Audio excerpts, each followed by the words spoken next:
legally allowed to refuse your business. Okay, I know, that's fine. I just wanted to get your answer. So you just don't want money, okay. I'm no longer your comic shop. Have a good day. Thank you. Hey, before I get into today's video, I want to let you know it's sponsored by following me on Twitter at The Quartering. If you use Twitter still, hop on over there and give me a follow on Twitter after this video. It would be greatly appreciated. I communicate all the time with people on Twitter, and it's honestly one of the best ways to get a hold of me. I look forward to speaking with you there until, of course, I get banned. Now, if you remember, about a week ago, we got some spicy footage of an SJW comic book shop owner, a manager, kicking out a customer and refusing them, banning them for life based on, well, political views outside, perceived political views outside of the comic store. Not anything that happened in, not anything that happened even in between the owner or any patrons. This is somebody who decided to back a comic book that is completely apolitical. A comic book that is about superheroes fighting a giant ape. You might call it apolitical, but it is certainly not leaning any way, any direction. That video saw a couple 100,000 views, I think, and rightfully so. It's totally absurd that someone who I'm sure is a part of the Bake the Cake movement would then refuse customers service. Now, this is a kid that went in there to pick up his comic books. He has a pull list, which means he is the best type of customer for a comic book shop. This is somebody that agrees to purchase set number of comics every month, and you just show up, and this is how comic stores survive, is pull lists. If they survived solely on walk-in traffic, they would all be closed. And with behavior like this, of course, Papa Capitalism will continue to force more and more comic book shops to close. Now, it is my opinion that a lot of these far left-leaning people or hipsters or whatever thought it would be totally rad to run a comic book shop, and they use them as outlets to push their ideology, to hang around with friends. I don't know. It's clear to me they're not really fans of comics or fans of making money. Now, this was a story that grew some legs, and finally, Magic Mirror Comics issued a statement, an official statement on the situation.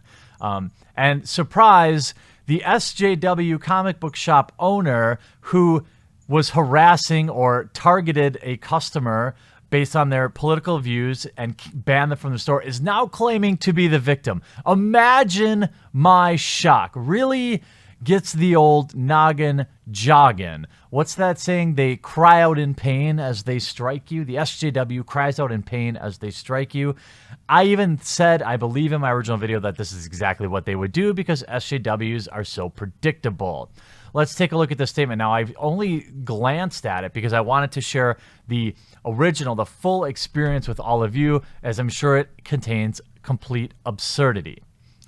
Our magic shop, Magic Mirror Comics, is currently, of course, the target of a coordinated harassment campaign by anti-diversity activists. What? Citation, please. Employing intimidation and misinformation. By the way, I had the video of you kicking this kid out, so I'm not sure what part of that you would consider misinformation, but we'll go on. Whoa. They are attempting to push women and minorities out of the comics industry. Again, citation, please. This is borderline slanderous because we all know who this bitch is talking about. She's talking about Richard C. Meyer, the man behind the Jawbreakers comic book and the Diversity in Comics YouTube channel. She is speaking directly about him and his fans, calling us anti-woman, anti-minority, which, of course, we've displayed none of these behaviors. We've been experiencing unusual activity in our digital storefronts. There are a large number of recent comments and reviews where individuals who are not a part of our community claim unsubstantiated experiences in our store. Interesting you say that. Notice how about a week ago, there was over 400 reviews here, rightful reviews, and you are going through and reporting all of them as spam. And of course, you have a store that they didn't report any of the 5-star reviews that they begged for. Oop, we got a lot of ones coming in here. I wonder. A lot of ones. See, now this is something that they can't wait to virtue signal and put out and pretend they're the victim. Well, this is how capitalism works. I'm sorry you're a small business owner who apparently knows nothing about business, but guess what? When you're a shitty business, people leave shitty reviews. That's the way it works. We believe these activities were a part of a coordinated campaign reacting to an action we took on behalf of the store's community.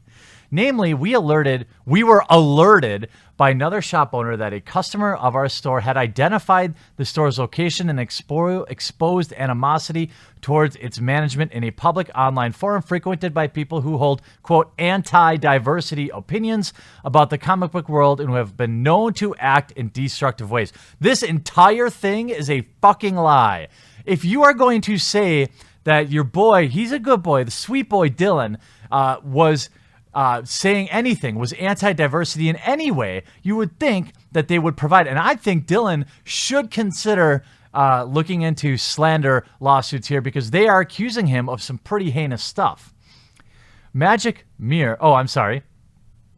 We decided to disallow this individual from shopping in the store as a measure to protect the safety of our staff and other customers, which is the only reason we would ask the customer. This is bullshit. Oh, and by the way, should we take a look at how the owner talks? Here you have Heather Harris McFarlane using a fake name on Twitter. Obviously, the picture of the comic book store owner, a widely circulated post from. So, any publishers here, the ones putting out the diversity in comics book, I thought it was a Kickstarter. But if I'm wrong, I will 1000% drag any publisher interacting with them in a professional capacity. So it would seem that you should be able to understand what a coordinated attack or what harassment looks like because the people you hang out with support it. Here we have another guy, Wes Gregg. Respect. I count on doing the same. And here's the owner of Magic Mirror Comic Books. Drag and dunk as loudly as possible. And I'm real loud. Right? So here you are, the owner of Magic Mirror Comics in Mill Creek, Washington, saying that you are obviously totally okay. So if you're totally okay with public dragging and dunking, I bet you I can guarantee you have no idea. The only dunking you do is your Oreo in some whole milk. So this is infuriating. This is somebody who has no problem with publicly shaming people who put out a book, a completely apolitical book, just because it's somebody that you don't like. But, we're the victim. Please help us. This great owner, this economic titan, had to run a Kickstarter, if I'm remembering correctly, just to move their store. Maybe if you would run your business instead of worrying about what your customers do outside of your store, you might have had enough money to move on your own. Anyway, Magic Mirror Comics is committed to serving Mill Creek, only if you agree with their politics, of course, by offering the community a place to enjoy the wealth of comics and games that they only agree with. We are happy to provide. Oh, there we go. Good. We will special order any item or title that is available from our distribution channels, provided that the customer is willing to leave a deposit and deal with staff and customers in a respectful manner. Bullshit. Fuck you. You know what? I would never shop there. Oh, we don't like you, but we'll take your money. What a fucking hypocrite, you fat cow. God. We welcome anyone to our store, regardless of race, ethnicity, orientation, identity, ability level, age, or belief, except for political beliefs, which, by the way, we have no idea what Dylan's political beliefs are. You don't know. I don't know. I don't care. Seems like a nice kid. Don't give a shit about his politics. We'll talk comic books. That I'm in for. And only ask that they remain. It's okay. So they're also implying that Dylan was not respectful of the other customers or their staff, right? We greatly appreciate the support of our customers and well-wishers and continue to be a place. No. Oh, please, please, please, please, Papa Capitalism, are you up there? Please listen to this call. Now, I don't ask you for much, but I will take great joy in capitalism working as it's intended. As people share this video around, and it gets around on Twitter and Facebook, I sincerely hope that the community of Mill Creek, Washington chooses one of the many other great comic book stores there that don't give a shit about their political views. And one day, hopefully, this store will no longer exist. This is just another example of hypocrisy that is displayed by far left ideologues. Look, it's entirely their right to disallow any service. But I think we all know where they stand on Bake the Cake, right?